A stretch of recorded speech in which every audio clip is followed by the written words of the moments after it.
I'm steaming this rack over here, and I thought it was perfect to do a chatty work with me. And today's topic is cringeworthy stuff that resellers do. Basically, don't be this reseller. So on that note, let's set a little timer here, and 5, 4, 3, 2, 1, let's go. I say this every time, but I still get people asking, this is a chatty work with me. I'm working, I'm chatting about a topic. I have a timer on the screen in case you want to work with me, and I count down because, so I can match up my timers. Editing. Anyways, so the other day I was running some comps and I saw some really interesting listings, and I was like, oh gosh, why is this reseller doing this? One of them was someone put in their listing on Poshmark that on the listing they're like, do not send me offers. I will not accept offers. I will block you if you send offers. It was just a very harsh description in the listing. And I was like, whoa, buddy, like, calm down. There are offers on Poshmark. There are no ways to turn them off. Like, if you don't want offers, I guess you could just decline everything. But to like scold someone, like a potential buyer, it just gave me the like, ooh, overwhelmed feeling. So it kind of gave me the impression like, okay, I have a few that I can think of. And I also asked Instagram. If you aren't following me, I usually do polls there sometimes for these videos just to get different perspectives. So I will share other people's cringeworthy stuff as well. So I'm going to mention a few first of mine. The first one is to go and shame other sellers in the comments or message sections. So this isn't just for people with social media followings. I'm talking if you see someone on Poshmark or eBay or any of whatever site you sell on, and you think they're doing something wrong. You're a reseller, they're a reseller, and maybe their listing is inaccurate. I don't understand. I get it because some people follow me on YouTube and they go over to my site and they see that, oh, you had a misspelling here or whatever. Half the time I'm out of my house and I don't even pay attention. If it's not related to a sale, I just, I forget about it and I half the time forget to make any improvements.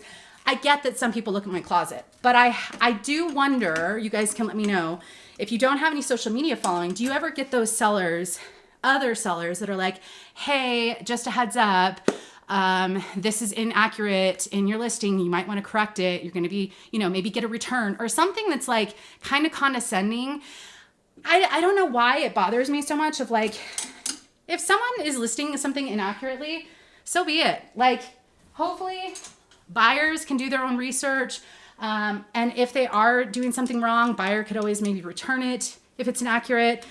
I know that this is like a tough one because I look at comps and I see wrong things, or I see something that I think could be fake. And I'm like, yeah, it's not great. I don't want to encourage that by any means.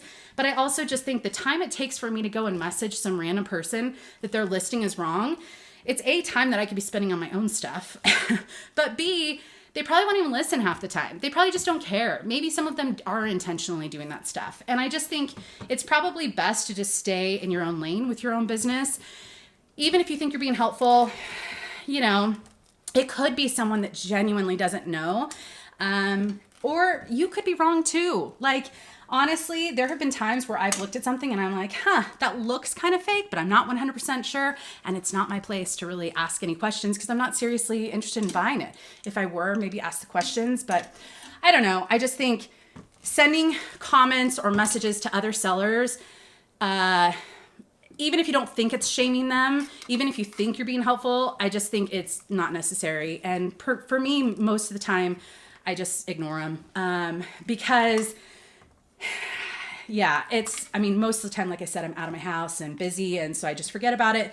But also they could be wrong too. And I'm not going to get into a conversation with some other seller about my listing. And I just think there are a lot of new resellers that might just, this is what it takes to learn, is just kind of do things on your own. And half the stuff I've learned is by getting returns or someone saying like, hey, you didn't notice this. I'm trying to think of an example, but hopefully that makes sense. Second one is counter every offer. Oh, little deer are here. Oh, there's a little baby. Counter every offer and or price unreasonably high. Now, I think you can price and you can do whatever you want with your business. But for me, I did hear someone a couple years ago, they were doing some sort of talk on Instagram, like I don't even know what it was. And they said that they 100% counter every single offer that comes in because they know they can get more out of that person. And I sat there and I was like, so if someone sends you a $95 offer on a $100 item, you're going to counter them for an extra dollar? Like, obviously I don't think that's what they meant, but you know, have a range that you're comfortable with an item. And if you get something within that range or pretty gosh darn close, it's just easier for everyone to just accept offers. You want to move the item. Is it worth countering to get $5 or $10 more? And it could possibly sit for another 2 years. I mean, I do think that some things take a while to sell. So I don't think you should be accepting every offer. I certainly don't. But I do think that, you know, like for me, I always accept offers that are within 70% of my asking price. I've never, ever countered or declined anything.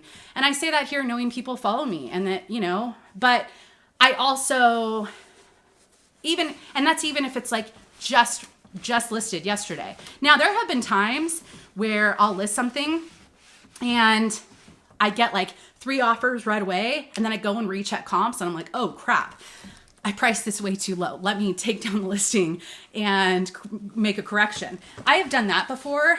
And there have been times where someone swooped it up at full price. I'm like, oh man, I maybe should have priced that a little higher. But I just think like, you know, for the most part, I have a range that I'm comfortable with. I know what I paid. I know how I priced it. And it's just so much easier to accept offers. And I think that there are a lot of buyers, I try and think about this, there are a lot of buyers who deal with sellers who counter everything.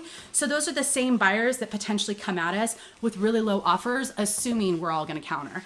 When in reality, a lot of us just wanna accept offers, you know? And so for me personally, if you price reasonably and if you accept most reasonable offers, if we just spread that love, it just makes things so much easier. Again, I decline offers. I have no problem with that when it's, you know, more than 50% off my asking price. Yeah, I'll decline. If it's 40% off my asking price and it's been listed a couple weeks, yeah, I'll probably counter. It's rare for me though. It's rare because most offers do come in within that 30% range. And I just think, you know, you don't have to price so high that you accept every offer, but you know, look at the comps. If 90% of the items are selling between $15 and $25 and you go and list it for $50 and you're the highest one that's listed it, I don't know. To me, it's just like, why? And I know there are people out there that don't know how to do comps. Maybe they're selling out of their own closet. I know there are people out there that do want to just accept all offers. I'm not saying you have to do any sort of way, but for me, it's usually a little cringeworthy, people who just don't know how to price and counter everything. And I have had people counter me. I rarely send off offers. When I buy stuff, I'll just buy something outright or I'll wait for them to send an offer. But there's been one time specifically where I did send an offer and I really wanted the item and I sent 20% off their asking price, which I thought was completely reasonable. And they countered and it was like, seriously? You want $2 more off of me? I walked away. I was just like, this is a joke, right? Again, if that's your prerogative, so be it. I'm just sharing. It's kind of cringeworthy to me. I just want to sell stuff. I want to make some money. And I have had one specific time where I got an offer. This was when I was like 6 months into reselling. I can't believe I picked up another baby item. So I was about 6 months into reselling, still learning. We're all still learning. It doesn't matter how long you've been reselling. But I got an offer. It was 35% off my asking price. And I was like, oh, I'm going to counter. This was listed a week ago. And so I countered and they ghosted me. They were gone. And that same item took 2 years to sell and it sold for like $20 less than what they originally offered me. I'm not saying that happens every time. Don't get me wrong. And I'm not saying, you know, but I am saying that it's just easier to counter, or it's easy. Gosh, it's easier to accept if you can. All right. The last one is to judge other resellers. I've said this a million times. It's just really terrible when I see people post things like, you're not a good reseller if you do this, or, you know, like the example is there's this girl and she sells like private help. I don't even know. I don't follow her. Someone reposted her that I do follow. And I just kind of rolled my eyes because I went to her page and I saw that she had said something in one of her posts like, if you're selling a whole bunch of items that profit you only $10, basically you're reselling wrong. And I was just like, ew, who are you? And get over yourself. Like, who cares what other people are doing with their business? And there are plenty of people that make really great money doing that. Maybe some of us don't want to source all the time. I don't like being on my computer all the time. I don't like online sourcing. I don't like being in a thrift store every day, all day. That's not my prerogative. I like a range of things. Why does it matter? The judgment-free zone, I think, is helpful. So just a quick pause for the sponsor of today's video, which is Upside. I've mentioned Upside before, and I'm excited to share it because I have been loving it.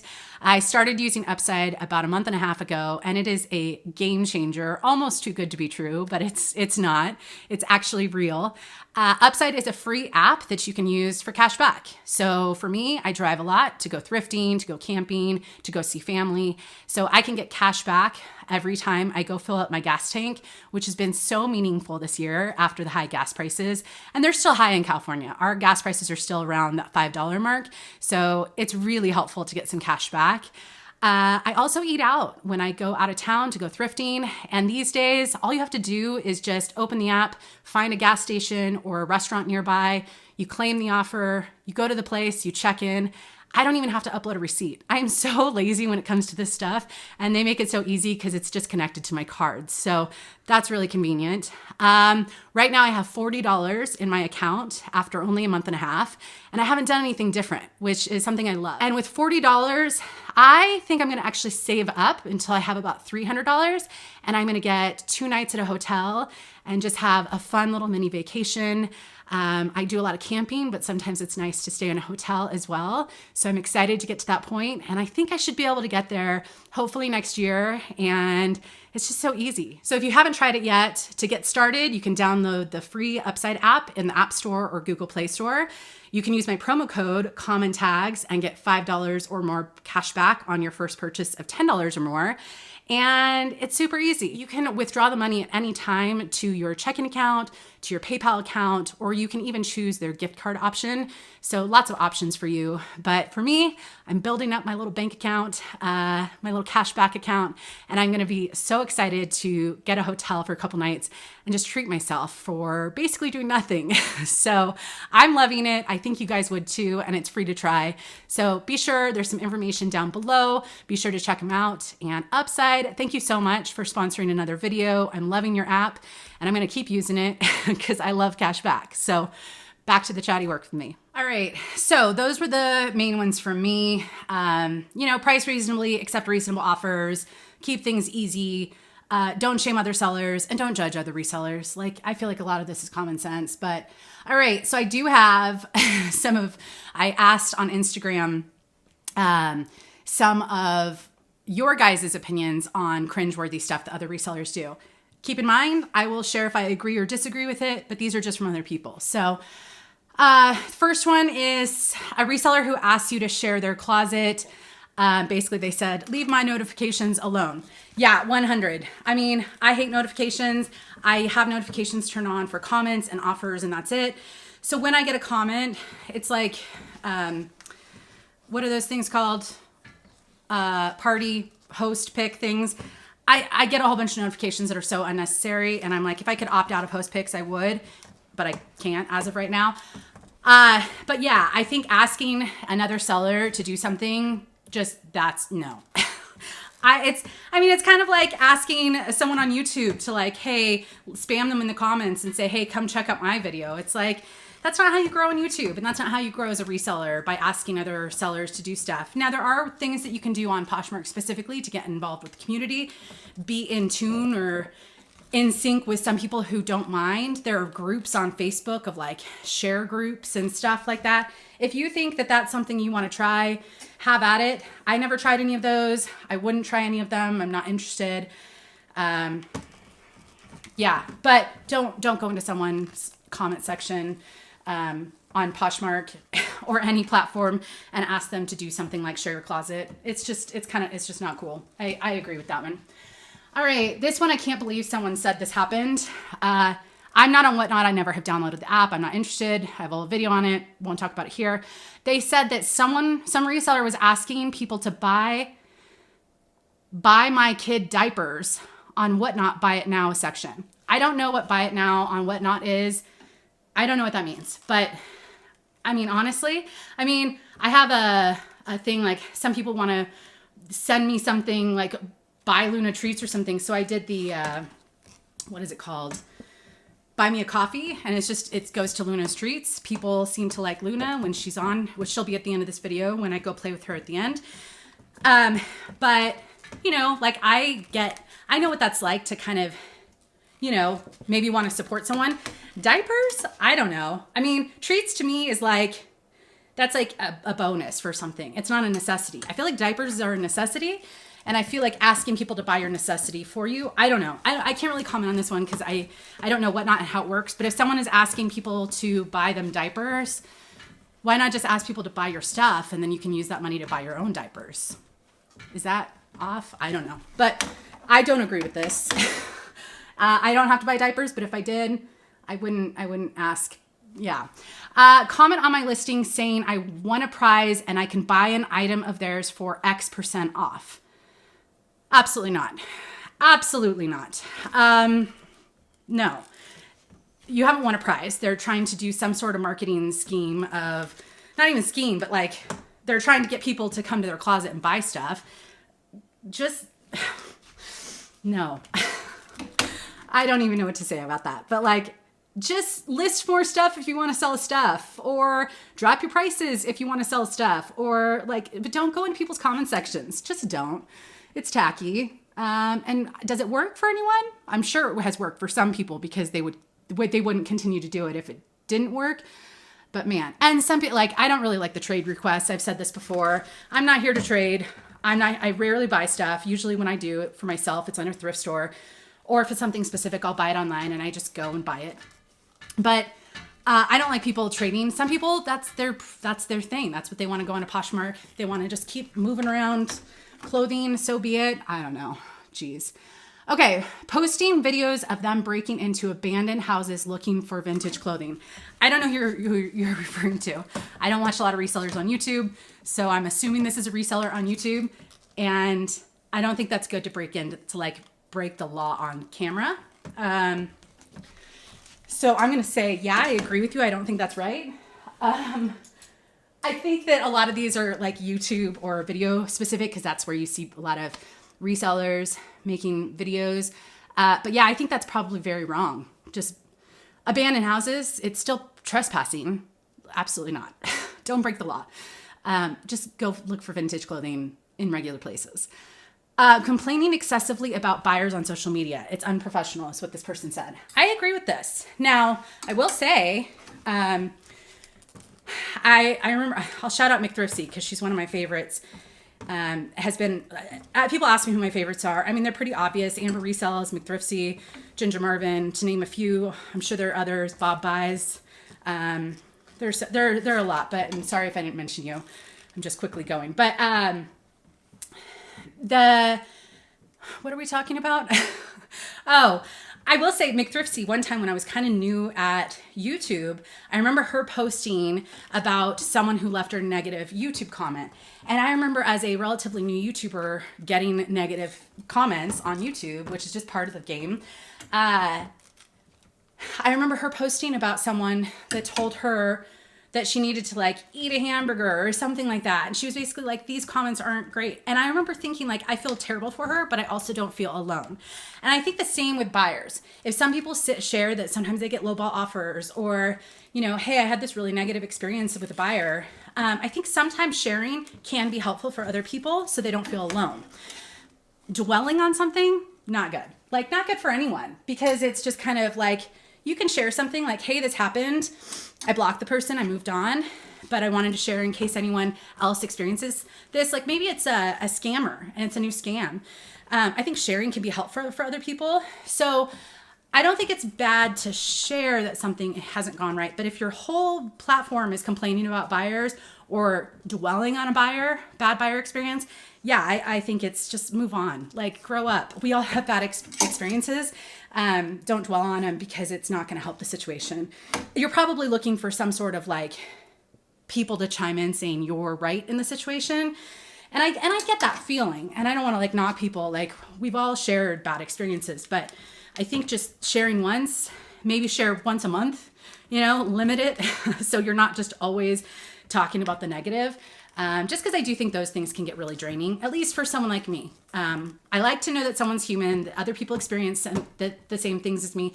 I also just don't want to follow a bunch of negativity, because to be honest, those are usually rare times with those really terrible, awful people. So yeah.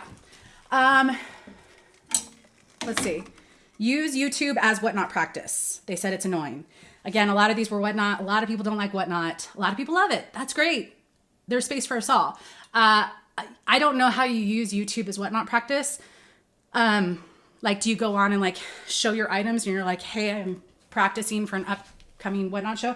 I don't know. Again, I can't really talk too much about this, but it clearly annoys someone. So it's cringeworthy to someone. Promote mystery boxes, wholesale boxes.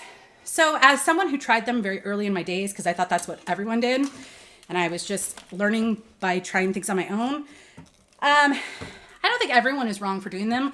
I would say probably 95% of mystery boxes, reseller boxes are not great, but hopefully they're transparent enough to say like, hey, this is not meant for resale. Like maybe they do a size box and you're that size, and maybe you can get one or two things for yourself and maybe flip the rest, and it'll be a wash as far as like cost if you can flip a few of them. I don't know. I'm not a fan. I had a bad experience with 2 boxes. I've seen a lot of people get burned by boxes. I'm not a fan, but I don't think they're all terrible, and I don't think all people are terrible for doing them. But personally, I don't do them. I don't support them. It's not my jam. Insult customers on Instagram. I already talked about that. Poshmark listings with their closet rules. Yeah, I mean, I did I briefly touch on this already? When I saw the person that was like, I will not accept any offers. Just the demanding nature in some listings can just be a huge turnoff. And I mean, if you're on an app like Poshmark, there is no way to turn off offers. Now, you could go into like, well, some people say no trades, no offers, or no lowball off. Like, they give a whole list. It's like something they copy and paste. I don't know. I mean, I think it just depends on how specific it is. Like, if you want to put in there that you don't do trades just to give someone a heads up, I don't think there's anything wrong with that. But I think if you have a laundry list of things, of do's and don'ts for your buyers, it can be a turnoff. So for me personally, if someone is telling me that that I can't send offers, or anything under 20% is a lowball offer and will be declined, or some of that stuff, I mean, I immediately just move on to the next listing, because this person just sounds difficult. So I think by putting things like that can give people the impression that you might be a difficult person to work with, and it is a transaction. I'm trying to think of an example that's not reselling related. So I used to work at a coffee shop and manage coffee shops when I was in college. And we had a just say yes policy. And of course we had lots of rules of things that people couldn't do. I mean, a lot of it was common sense that you think is common, but apparently not that common. But a lot of it was, it was just easier just to say yes to people if it wasn't harming anyone. And I think that there is something to be said of just make things easy, make things pleasant. You're going to have some terrible buyers. They're not enjoyable, but don't let a couple terrible buyers paint you as a picture of being a difficult seller. Does that make sense? I don't know. I think we all just need to chill, We all just need some chill pills in whatever fashion that happens for you. Attack customers by telling them how to shop, being rude, defensive in listing. Yeah, that's the same thing. So clearly quite a few people agree. Drop the extremes on the listings. All right. Promoting Whatnot as a better selling platform than eBay, Poshmark. Again, and the next person is Whatnot. They just put Whatnot. That's apparently cringeworthy to them. I don't think Whatnot is better or worse. Are some people doing well on Whatnot? Yeah. Are some people doing well on eBay? Are some people doing well on Poshmark? Yeah. So I think it just find what works for you and stay in your lane. Don't worry about what other people are doing. Now, there's a lot of pushiness with Whatnot because there are incentives for sellers or buyers to spread their, you get a credit and they get money. And so that's, I think, why there's a lot of pushiness. They also want you to come buy from them. So I don't know, just Whatnot's cringeworthy for a lot of us. I'll throw myself in there, but I also don't know the specifics of it. And I don't think people selling on Whatnot is a problem. I just don't want to be attacked by it, and I also don't agree that it's the best option out there, because I have heard people say that, and it might be the best for someone. It's not the best for all of us. Okay, this isn't the same one. I do have one. I have to go quicker. Put Forever 21 and St. John's Bay in mystery boxes. Yeah, this just goes back into the mystery boxes. They're just usually not great and disappointing, or have disappointing things that are put in them. So yeah, pretend. I don't know who anyone's talking about here. I'm just throwing this out here. So if this is someone that, like, you can think of, this is someone else saying this, I'm just sharing it. Pretend that they just found Chanel at the bins. I will 100% say I have seen my own friends find Chanel at the bins. Most of the time, it's like terrible, terrible condition. So I do know people, and I do know a couple people who have found it authentically, really found it at the bins. It's like a once every few years type of thing for most people. But they basically said, it kind of gives me the impression they think that they're lying. I don't know. I mean, do people have to show everything they find with the bins in the background to show? I think at some point, if you don't trust someone, don't follow them. Unfortunately, there are some people that I personally wouldn't trust. No names, just, personal experience of, I've figured out that maybe something they've said is not correct, and I don't really trust them moving forward. So if you don't really think that someone's finding Chanel at the bins and they're saying it, just don't follow them. It's not a big deal. There are people that find Chanel at bins. Not much. I don't think it's that common, personally. I've never found it, and I go to the bins a lot. Show what sold, but not show for what it sold for. I don't know who does that. Does someone do a what sold and they don't share how much it sold for? I do know some people don't share how much they paid for items. I was just watching someone the other day, and it wasn't a what sold, but they were sharing a few what solds, and or a few things that sold, and they said in the video, like, I don't share what I paid for items. Personally, it does not faze me. People know that my average cost of goods is $5. Sometimes I buy things for $10 at a regular thrift store. Sometimes I buy things for $2 at the bins. And I price based off of comps. I don't price based off of what I paid for an item. And so for me, I don't care about sharing how much I paid for things. In fact, I think it's sometimes helpful, because if I did pay it for something, then I think that's helpful for people to see, like, hey, sometimes it's worth paying it for, or hey, I might not get all of this in fees or all of this in return because I did pay it for something, but it was still worth it. For me, I don't mind, but if you don't want to share your comps, I do think it's important to share what things sold for. So that one I don't really understand or don't agree with. Like, yeah, share what things sold for. No harm, no foul, unless I'm missing something. Put shoes other than sandals in poly mailers. Put shoes other than sandals in poly mailers. I ship on eBay. Let me tell you, there's a huge difference in cost between an $8.25 bubble. What are those things? The USPS flat rate bubble mailer. It's $8.25 if you buy it on eBay. I don't know about other places. And if I can squeeze some shoes in there, I most certainly will, to save the buyer $5 or $6, because the next size up for shoes most of the time is like a medium flat rate. And that's 14-ish. It's like 13.80 something. Again, if you buy it on eBay. So if I can save the buyer, especially if it's not even a high dollar valuable pair of shoes, I do ship shoes for eBay in padded flat rate. That's what it's called. As far as just regular poly mailers, I never ship shoes that way, unless it's first class, like really lightweight pair of sandals, but that's very rare, like once a year maybe.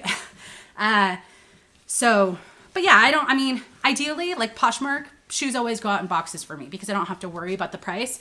eBay, if it can go into a padded flat rate, that's usually how I ship. And I always put it in the listing so they know in advance that that's how it's going to be shipped. Oh, no, we have to pause. My guy is here, and I thought he wasn't coming for a while. So we're going to pause this, and we're going to come right back. Okay, so my timers might be a little off, so let me restart. Okay. So hopefully my timers won't be too far off, but who knows. I'll talk about my pest control at the end of this video when I talk about personal stuff. Okay, so this one that someone said is 100% one of my biggest pet peeves. I feel like maybe that's what this should be, reseller pet peeves, but it may not be pet peeves. Like, we don't all share the same pet peeves. So, but this one I am 100% on board with. When someone, how did they write it? Tagging or putting a brand in the title, and the item they are selling is not that brand. I hate when I see this. A perfect example of this is Johnny Was. I can't tell you how many times I'll be looking up comps for Johnny Was or just browsing and I see it's listed under Johnny Was. It's in the title, but then you read the description. It's like, this is actually not Johnny Was, but it looks so much like Johnny Was. And I'm like, it's not Johnny Was. Don't list it under Johnny Was. Like, I just don't understand. It's false advertising. Now, the flip of that is if someone put in the description, not as the brand, not in the title, but in the description that, you know, while this isn't a Johnny Was piece, it does remind me of some of their pieces. I don't think that's that bad. I still don't do that because I feel like it's common sense. Like if someone, but yeah, I don't know. I have seen this where people will put it like completely wrong. And in my opinion, it's like, what if someone doesn't read the description and they buy it just looking at the photos and looking at the title and they think they bought Johnny Was? You could potentially get a return for false advertising. So yeah, that one I 100% can't stand when I see it. And there are certain brands that just do that. Like they just attract that type of listing. And I've seen it so many times that it's definitely cringeworthy. All right. Live thrift with measurements to sell on whatnot. Live thrift with measurements. Oh, I asked for clarification on this because she put measurements. Live thrift with me, and she had an autocorrect. So I sent her a message. I was like, I don't understand this one. Live thrift with me to sell on whatnot.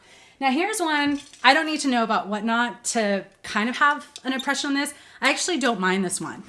The reason is I've seen t-shirt guys where they'll have an Instagram page. They'll snap a photo of a t-shirt at the bins. They'll be there all day. And if someone snatches it up or it shows interest on Instagram, they sell it right there on the spot. I don't know. I mean, again, whatnot is not for me. I will not shop there. I will not sell there. It does not interest me. But if someone did a live thrift with me, that's kind of the same thing as doing something like that on your Instagram, in which case it doesn't bother me. I'm not shopping from them. But I don't know. You guys can obviously let me know if that bothers you. I just can't comment too much on the whatnot stuff. Okay, I've got to move through. 13 minutes left. I don't like to see people model lingerie, especially underwear, and then they put laugh face, I said it. I'm not going to lie. I don't either. I don't even like seeing people wear shoes, modeling shoes, because then I'm like, ugh, you see the feet. Not you don't see the feet, but you see the potential feet that are going into those shoes. And I don't mind used shoes. I just don't necessarily want to see who's wearing them before me. I mean, you could probably just take those photos and put them on another platform and make a lot more money. Not naming any names, but there is a non-reselling platform that I think people do that. Yeah, I wouldn't. I mean, if you can model something, if something fits and you can model it and it helps boost your sales, in that situation, I wonder if people are buying it to wear or if they're buying it because they see someone modeling it. Because there's some creepers out there. Not that that's even like creepy. Like that doesn't faze me. It's not something I would do. And I wouldn't buy from someone that models lingerie or underwear. So I can agree with that. Asking for host pics. I already went there. Definitely just no. I guess asking for host pics, I'm the opposite. Can I ask for no host pics? I've thought about it sometimes, but like to tell the person like, oh no, please don't give me a host pic. But I feel like that might hurt someone's feelings. So I don't.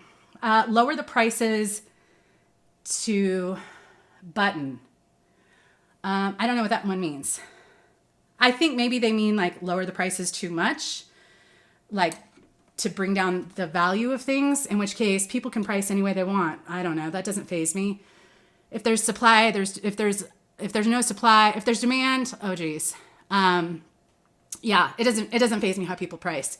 If they want to sell it for lower than it's worth, yeah. When they say they are 6-figure rate reseller, the only reason this one bothers me is just because I don't think they're being accurate with what that means.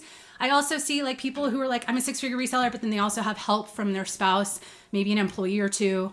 And it's just, I think it's a blanket statement that I think people can misunderstand, is that before fees, after fees, is that before taxes, after taxes, how much are your cost of goods? Are you disclosing that? So, I think that the reason that bothers me by people saying it specifically on social media is it gives this impression that, oh, follow me, I must be doing something right. I mean, I've learned a lot from some part-time sellers who only sell $30,000 a year, and they have some really great tips and advice. They just don't do it full time.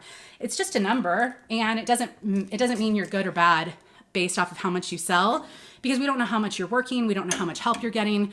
We don't know how much you're paying sometimes. So the reason that bothers me is I just think it's a blanket statement that usually or sometimes doesn't mean what the person hearing it believes it to be. So yeah, I don't follow any people that say they're a 6-figure reseller.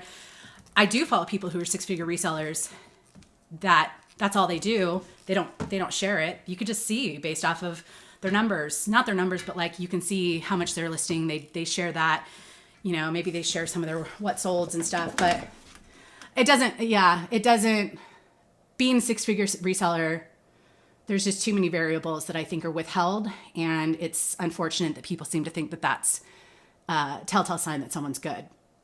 Sell courses. We all know how I feel about that. I don't think courses are bad. I disclose this stuff all the time, but when I say I don't like people who sell courses, it's only because it's not that I don't think a course can be helpful for some people. I think a course is not going to make someone a good reseller or a bad reseller. And yeah, some people want to just, I don't want to watch a whole bunch of YouTube videos. I just want to streamlined learn how to do something. I think the reason I have an issue with courses is it's such an easy thing for someone with a social media following to do, to make more money, to profit off of their followers. And the majority of people that will buy that course might not use it, might not benefit from it. And so you're really just selling something that a lot of people will just be paying you for nothing. And you're profiting off of, not you, but some people are profiting off of kind of taking advantage of their followers. And someone said one time, like, why are you anti-courses when you do sponsorships? I do a few sponsorships a month with companies that I've either paid for, or like today's video sponsor is completely free and I'm getting cash back for it. Like, why wouldn't I want to promote that? I share things when I'm not sponsored by something, So sponsorships are me selecting an ad, and every YouTuber that's monetized has ads on their channel. Being able to pick a company to show you guys is completely different than Google just throwing you ads that I have no control over. And it's also something I believe in. Now, I'm not saying everyone who does sponsored content is sharing sponsorships or companies that they believe in. I would hope they are. I would hope they're being honest. I only pick companies that I've either paid for or I personally use all the time. So it's very different. You can also watch all of my videos for free, never have to click on an ad, never have to buy any of my sponsorship things. So like if you don't want to try this free app, that's okay. That doesn't hurt my feelings. You can still watch my content for free. It's just, I remove one ad from Google and I put in a sponsorship. To me, it's like, that to me is very different than asking you guys to buy courses from me, or asking you guys to buy from me on Whatnot, or asking you guys to, do anything really. I just want to put out free content. And the way I'm able to do that is running ads and having an occasional sponsorship. And I feel very lucky that I'm able to do that. And I'm very lucky to have brands that I believe in who are willing to pay. I mean, Green Chef, I was paying for, and I was sharing on my Instagram like crazy before they ever sponsored me. And then when they came and they're like, yeah, we'll pay you to mention us. I'm like, can life get any better than this? I've already mentioned you guys. I'm already paying for you guys. So I don't think it's the same thing. I hope ads just in general, you guys know, it's so that I don't ever have to ask anyone who wants to watch this channel to buy anything from me. That makes me feel good. And I don't mind that. Advertising is just, part of life. A few more. Bash other people's business plan. Even when I make $10 on an item, I'm happy. 100% agree. I already said that. So we agree there. Sell Whatnot. Sell wholesale, but create YouTube content around the bins and Goodwill 10-piece hauls. I know a few people that do that. It's not people that I choose to follow. I'm not saying you shouldn't follow them. But that's not the content I make. You guys see where I source, what I sell. You know, I'm pretty transparent. I'm a bin shopper in occasional thrift stores, and I don't buy wholesale. And I don't know. I think you can see if you look in my closet, it's pretty much all pre-owned, used stuff. But I don't agree with that personally. I think it's a little deceptive, but people are trying to get clicks on YouTube. So, and we all are, but I think there's an honest way of doing it and a dishonest way of doing it. And I would not personally do that myself.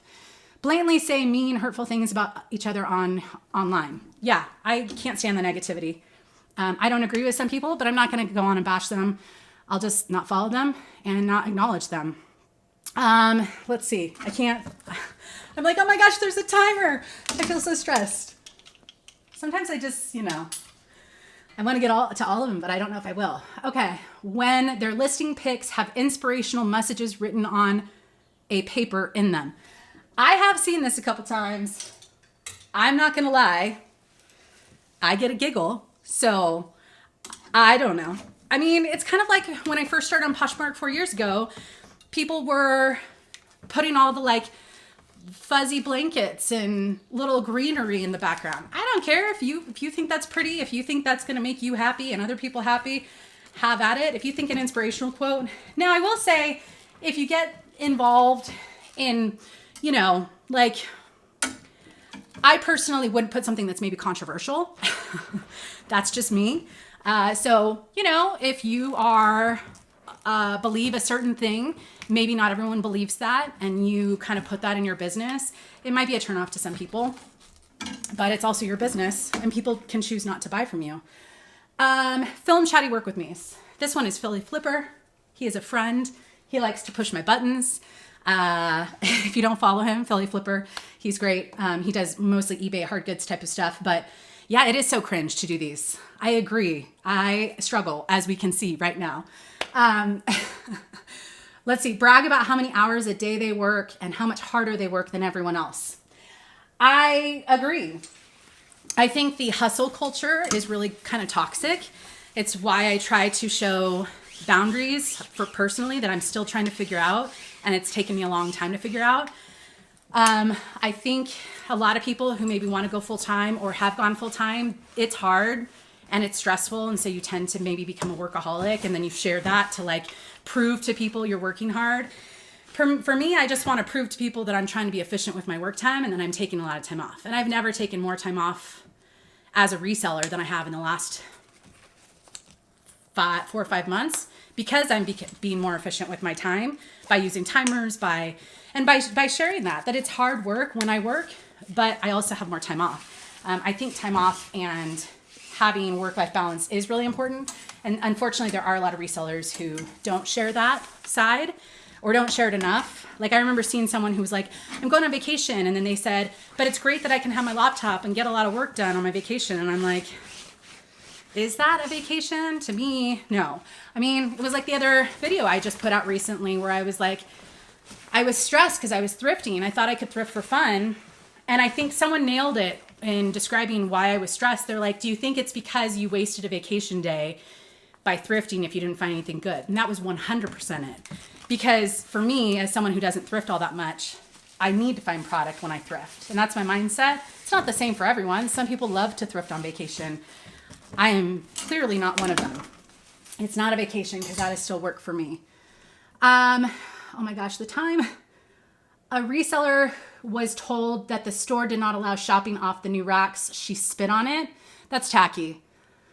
Let's be respectful to stores. If you don't like a store, don't shop there. That's tacky. It makes all resellers look bad, and we are not all bad. Most of us are so great and helpful. I try to hang hangers when I can. I try to, if I drop something, I try to pick it up. We just, let's create some positivity and just niceness. I don't know. That's just me. Brag about, no, I already said that one. Take photos in the front seat of a car. Hey, doesn't faze me. I'm sure if it's a really desirable item, it'll still sell. But if it cringes some people, I can understand. It doesn't seem like they put in a lot of effort, but maybe that's the only place they could at that moment. I don't know. Efficiency. Someone said, not everything is a vibe. I agree. there are just a lot of practical things that aren't a vibe. Who says that it's a vibe for everything? I'm sure someone's like, it's a vibe. Is that what they say? Is that what you're talking about? I mean, there are some vibes out there. There's some trends out there, but not everything is a vibe. I agree. Be catty about other resellers in semi-private chats. I don't know who you're talking about, but I try not to be catty. If I don't like someone, I don't follow them. And I don't talk about them any longer because it's just easier for my mental health. All right, we've got a few more. We've got 1 minute. When a YouTuber is doing an unboxing and doesn't know a super common, obvious brand, makes them lose credibility to me. I mean, like super common brands. I'm going to stand up a little bit and say like if someone does not sell any men's, because this has happened to me, I, only sell 10% men's. And at the beginning when I was learning, I didn't sell any. And I didn't know some obvious men's brands because I don't buy any men's clothing. I don't buy my partner's clothing and I don't shop in those sections. And if I'm not reselling it a lot, I probably don't know a lot of common brands. So I think I understand if they have been selling for 4 years and they don't know what Ann Taylor is. That would be surprising, but I'm not going to knock them because, maybe they don't have one in their town. I don't know. If you don't trust someone, don't follow them. But I, as someone who has done a lot of unboxings and doesn't know every brand, there we go. It's a hard thing to be on video and discovering things on camera. It is extraordinarily hard, and there's nerves that play into it, and we don't know everything. None of us do. Blatantly lie, but I have seen some people who don't know common brands, and I'm like, you don't know that brand? It's surprising to me, but blatantly lie about the condition of an item. We're just gonna keep going. I'm gonna finish these. Yeah, absolutely terrible. Terrible. Absolutely. If you know there's a flaw and you don't disclose it, I have zero respect for you. Disclose it. If you don't see it, you're human. That's okay. You might get a return. We've all been there, but if you know it, disclose it. And don't lie. That's just sad. Following advice from sellers who are banned on eBay. I'm not going to comment on this other than I personally, this is their cringe thing. And I think if someone has violated policies, I personally wouldn't feel comfortable following advice from them. It's not to say they didn't do anything right. It's not to say they don't have any good advice, but I do have a moral and ethical stance. And even if someone's honest and outright or upfront about why they were, I still think it's maybe time for them to move on and time for me to move a different direction. That's just my own personal take, but it doesn't, we're all human. We all make mistakes, but there have been a few sellers recently that I know of that have personally been banned or have been banned. Some of them got back on because it was a mistake. Some of them haven't. I personally would not follow anyone who has outright done anything wrong because that's just not my style. Buying everything to sell on Whatnot when they have a mess at home already. Again, Whatnot, it's not my thing. I think, it's probably becoming pretty chaotic for people because they can't keep up because it's a lot of work. If you have a mess at home, we all kind of have some, like I've got this screams mess to me. It's just a whole bunch of random stuff hung up. I want to get this, photographed and put into inventory. But if you have a mess that's organized, I don't know. I do try to keep things organized as much as possible, or at least have resets often. So taking credit for another reseller's idea or tip. I would love to know what that idea or tip is. I just don't like people taking people's ideas in general.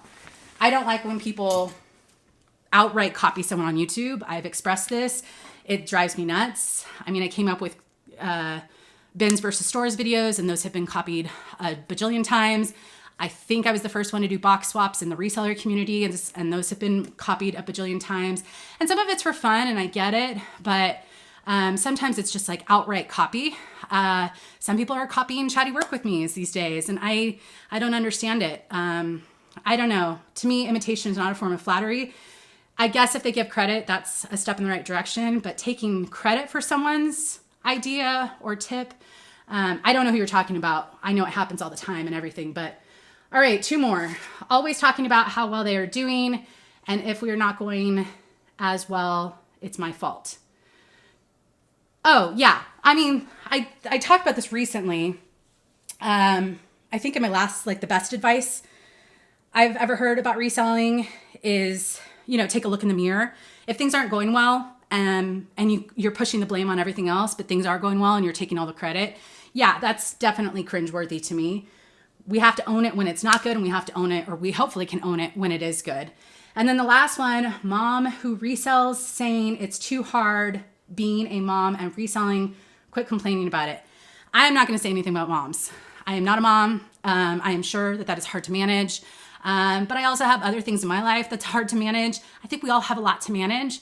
And I think it's finding balance. If you like reselling, but you are a mom and it's hard, maybe take a look at like, how can you make it more manageable?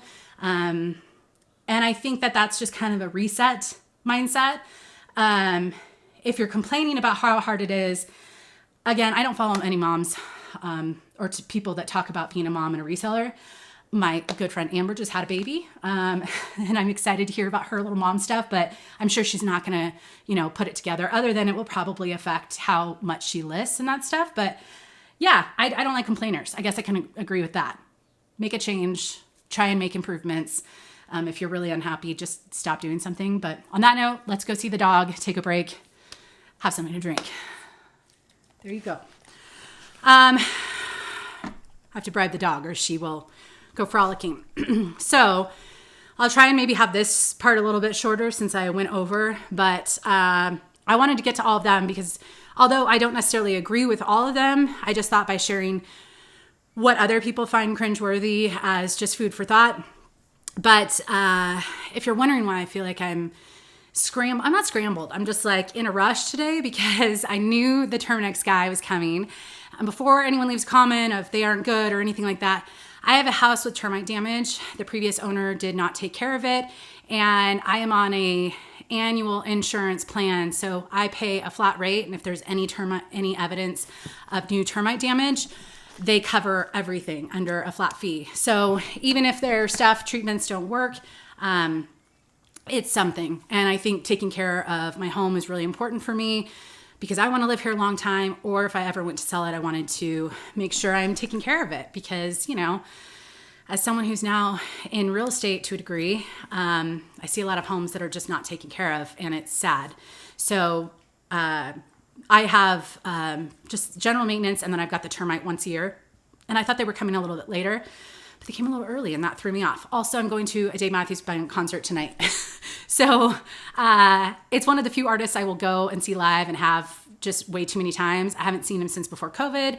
And so I'm going tonight. And so I've got quite a few things I'm trying to get done before then. So I feel like I'm just in that, gotta get stuff done mode. And I know some people think, talk too fast. I don't know. I don't know what to say, except I'm human. And also this topic is just fun. I don't know. It's not fun. Like I don't want people to be cringeworthy and I don't want people to be offended. At the same time, I do stuff that might offend, or not offend, but like annoy people. And we're not everyone's cup of tea. None of us are, no matter how hard you try. So it's just accepting that and just hopefully just trying to be a good, honest person with good morals and ethics. That's all I really ask for people. And if I don't like someone, that's okay. That's okay. All right. So Luna update, since she's right here. She's had 0 reactions whatsoever. I know last Chatty worked with me, I said she apparently had a seizure with the dog sitter. I don't know if that was just misunderstanding of her behavior, but she's had 0 issues. She seems 100% fine. I know a couple people said it could be environmental. It could, except this dog sitter lives very close to me. So if there was something like in the water or in the dirt, more than likely I have it at my house. So I think it may have just been a misunderstanding. So I'm not worried about it. But also she was away from me for 5 days and that's the longest she's ever been away from me. So who knows why the dog was acting the way she was, right? I know. The only reason you're sitting here is not me, right? All right. So I'm going to the concert tonight. So that's going to be fun. It's outdoors. It's at Hollywood Bowl, which is one of my favorite venues in California. And so I mean, it's just a great venue, but I have not gotten back into my groove since getting back from vacation, partly because I did catch a cold. And so I basically came home, I felt fine, and then I started feeling under the weather. And so I just didn't really bounce back as far as getting a lot listed. And I mean, I was in like some things getting done, but I'm kind of looking forward to just getting back in my groove. But sometimes that just happens, like it's kind of, build a business that life can happen. Whether that's taking time off for vacation and not worrying about having things happen while you're gone, or having a sick day or two. Like that's the business I'm trying to build, is something that's sustainable and that allows for just life to happen. That's it, dog. That's all I have. Weather's been phenomenal. It's basically been like high 60s to mid 70s since our last heat wave, and it's going to go up just a little bit. So it might get into the 80s a little bit before like true fall, but I'm just enjoying it now that it's not a heat wave, and it's a little bit more inconsistent. So I don't mind a warm day if in 2 days is going to be cooler, if that makes sense. So it's just been wonderful. Bears are still very active at my house and in my neighborhood. Multiple bears. There's some big ones, there's some babies, there's some moms. So we're still taking things seriously when we go outside, because I do not need this dog to be running into any bears. She already has issues. I don't have any more, Boo. Can you lay down and chill? She already sometimes gets in trouble getting too close to some of the other wildlife. So let's try and avoid the big bears, right? So I have real estate. You're standing right in front of me. Come sit right here. I don't have any more. I know. You're just so excited because we were going to go on a WALK later. We did not go this morning because I knew the guys were going to come. Anyways, whatever. So in the last couple of weeks, I've had quite a few real estate calls and messages, emails. So I have two very serious buyers. One that's looking to move in October, I think, and she can't come until the beginning of October. So I will be showing houses to her that day. She's in a higher price point, which is kind of nice. And so fingers crossed with that one. I have another couple, they have a very tiny baby, and so it's been hard to get here, but I did do a virtual showing for them recently, and it's this adorable kind of cabin style. So fingers crossed with them. But I can imagine that traveling with 4-month-old is daunting. So hopefully they can get up here soon. And yeah. What else with real estate? It's good. It's exactly, hopefully I got my license in the beginning of December, end of November last year, but I actually signed with a brokerage and stuff the beginning of December. So it would be great if I could sell one house in my first year, but I'm also understanding that at the beginning of this year, when I first started, I wrote a couple offers and they accepted higher offers. And I even wrote them over asking price. So it was a tough time for buyers then because people were outbidding each other and it was just a really frantic market. And now with the higher interest rates, it's a little bit more stressful for people because they're worried about that. So it's just been one of those years. And, my mindset of going into this was if I could try this for 2 years and if I could get, 1 to 2 houses in the first year and then maybe a couple houses in the second year and maybe get to a place in 3 or 4 years where I'm doing 4 houses in a year, which is 1 per quarter. That is very sustainable with me to still do YouTube and reselling. And so, but it's not going to happen overnight. And I did talk to some people that are full-time real estate agents. And I think for them, it's they just want me to sell a house. And a lot of them do referrals, but the referral fees are insanely high. And I'm not doing it for money. I'm doing it for extra savings, an extra 401k, pay for some taxes, that type of stuff. It's not what I'm living off of, and nor do I want to. I think it's a fun little hobby so that I can interact with some people, so I can help bring awareness to the area from out of the area because I'm really passionate about that. Because there's not a lot of information online about this area. So but it's not what I'm paying my bills with. And so I think some of them are having a hard time, I can't believe you haven't sold a house yet. And it's I'm just so thrilled people are finding me in the way that I thought was going to work. And one of them is going to happen. They're going to come around. It's not overnight for a lot of people. It's been a very weird year and people are still finding me. So I don't know. I don't like when people question things are working. It's just going to take some time, but it's kind of like YouTube. I'm doing okay with YouTube now. 4 years ago, I was just about to start, and I started November 4 years ago. So almost 4 years on YouTube. And it's taken me a lot of videos and a lot of time and a lot of mistakes. And also just a lot of, I think there is some luck of just having a personality or being consistent. I've been very consistent with YouTube, but things take time. Good things take time. Reselling business, good things take time. Not many things in life happen overnight or even in the first 3 months. So I don't know. I will show them all. Anyone that's doubting me, because I spend so little time on it, but I am starting to see the people trickle in. And I do need to film a real estate Q&A video, and I've got most of my notes done. I just need to sit down and do it. And I think that will be really helpful for people because I get a lot of the same questions. So I'll just be able to kind of say like, hey, watch this video type of thing when people ask. But I'll still answer their questions. You know what I mean?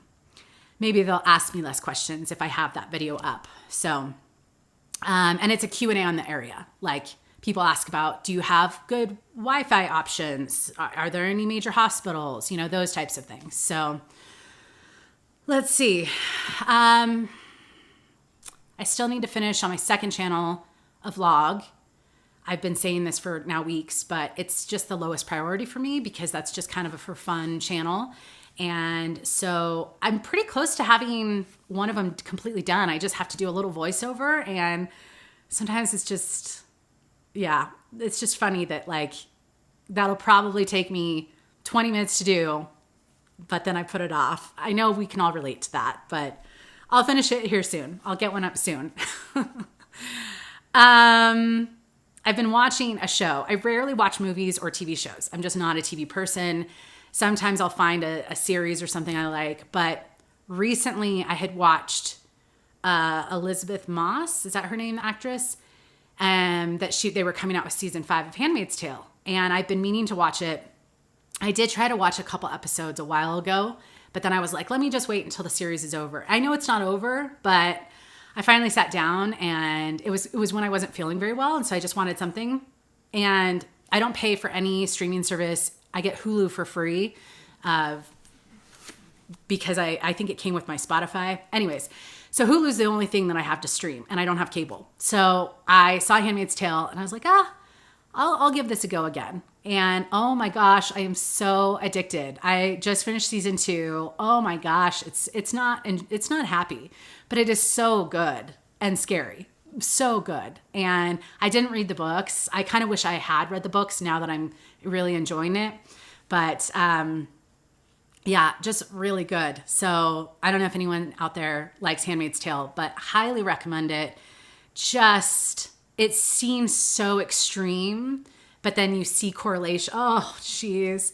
It's good. And the acting's great and the directing's great. And it's just, so I have a couple more seasons, and then they just started season 5. And then I think they just announced that season 6 will be it. So I can't really talk about movies or shows. I do this is kind of a weird thing for me because I'm not this type of person. For most people are surprised when I say I like Lifetime Christmas movies, but I do. Because they're so easy to watch. There's no drama. There's no negativity. You know what the ending's going to be. You know it's going to be a happy ending. I'm not ready to watch them yet, but probably in a few weeks, I will get into that routine of watching. And they're so absurd. Like, they're so silly, but they're just easy to put on in the background. So Lifetime movies, Christmas specifically, I'm into them. What else? I've recently bought some clothing for myself, used at their stores. This is not one of them. These jeans I would stand up, but they are Good American, and I've never owned Good American. They are a style that they don't do anymore, so just a little bit of like a straight ankle. But with boots or these with Birkenstocks, the style they don't make anymore, and it's hard to find on the pre-owned market. Good Cuts. I read mixed reviews, but I found them in a thrift store, and I was like, I need some new jeans. So basically my goal, I've got $100 budget. I just want to get some new fall clothing. So I got some sweaters. I found one pair of jeans. I want a couple more pairs of jeans, but I just want some new fall stuff. I don't really buy a lot of stuff for myself, but I thought, I went on to Jenny Kane and Everlane and COS, And while I'm not necessarily buying those brands, I'm just looking for outfit styles that look put together and comfortable and cozy. And I just wear a lot of the same things year to year. So I just am purging some of my old stuff and making room for a few specific pieces. And I don't know, it's kind of fun. So these cost me like $6 or $7. If I can get like 2 more pairs of jeans, I am looking for non-skinnies because I already own a pair of skinnies. So if I need them, but I do like ankle length with boots, ankle boots. I've been wearing that style for the last couple years and it's still just super comfortable. I did order a pair of Keen boots, like the Keen boots I already own, but mine are really banged up and I go hiking in them and they're like really banged up. So I bought a pair that are comfortable for me to like be able to run errands and go thrifting and stuff. So my goal is to buy a couple pairs of boots, comfort, couple more pairs of jeans. And then I have probably like 6 sweaters I bought all at the thrift. So yeah, I don't know. I don't know why I'm excited about this fall. And like, I just am. And I never really get excited about clothing, but comfort, casual, but still kind of on trend, not trends like corsets and, but just put a little effort into it. Not a little effort, but anyways, I could talk about this forever, but that's it for me. Dog, are you back there in the sun? She's there. You just can't see her. She blends in. But that's it for this Chatty Work With Me. I hope you enjoyed the franticness. I need to get some more work done and then I'm going to go to a concert. So I will see you in the next video. Thank you Upside for sponsoring this video. I have been loving the app and I'm excited for you guys to try it if you don't already use it. So I'll see you in the next one. Hit the thumbs up. Bye.